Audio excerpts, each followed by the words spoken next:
সোনাকে ভুল ওষুধ দিয়ে দীপাকে ফাঁসাতে গিয়ে এবার হাতে নাতে ধরা পড়ল চারু। আমরা এমনটা দেখতে পাব অনুরাগের ছোঁয়া ধারাবাহিকের আগামী পর্বগুলোতে।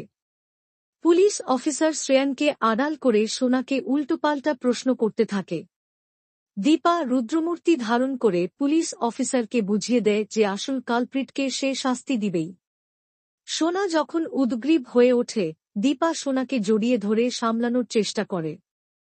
সোনাকে সে বলে, সোনা মা, তুই চিন্তা করিস না, আমি ওই কালপ্রিটকে শাস্তি দিবি।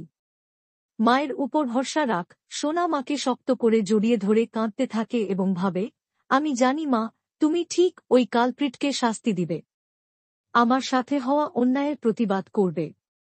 এদিকে চারু খুব ভালো করে বুঝতে পারে যে অলি তার মাকে প্রচণ্ড ভালোবাসে। অলি যতই বলুক তার মা খারাপ, বাবার সঙ্গে চারুর বিয়ে দিতে চায়, তবু মায়ের জায়গা চারুকে কখনোই দিবে না। দীপা যখন কেবিন থেকে বেরিয়ে সোনার ট্রমা নিয়ে চিন্তিত থাকে, তখন চারু এসে দীপাকে অপমান করে। চারু বলে, অলির এই ট্রমার জন্য শুধু তুমিই দায়ী। এটা শুনে দীপার খুব খারাপ লাগে। তবে সূর্য চারুকে স্পষ্ট জানিয়ে দেয় যে দীপাই সোনার মা এবং তার স্ত্রী।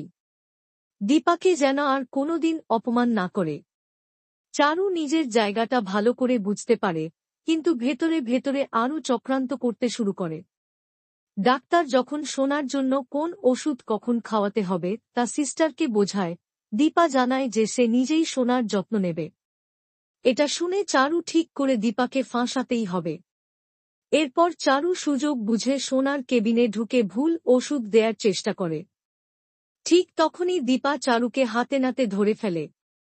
দীপা রুদ্রমূর্তি ধারণ করে বলে, চারু, তুমি এখানে কি করছ? সোনাকে কি ওষুধ দিচ্ছ? ওষুধটা দেখে দীপা বুঝতে পারে যে চারু ভুল ওষুধ দিচ্ছিল।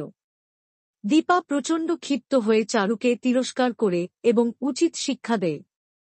বাংলা বিনোদনের এই ধরনের সকল আপডেট সবার আগে পেতে চ্যানেলটি সাবস্ক্রাইব করে পাশে থাকা বেল আইকনটি বাজিয়ে দিন। ধন্যবাদ।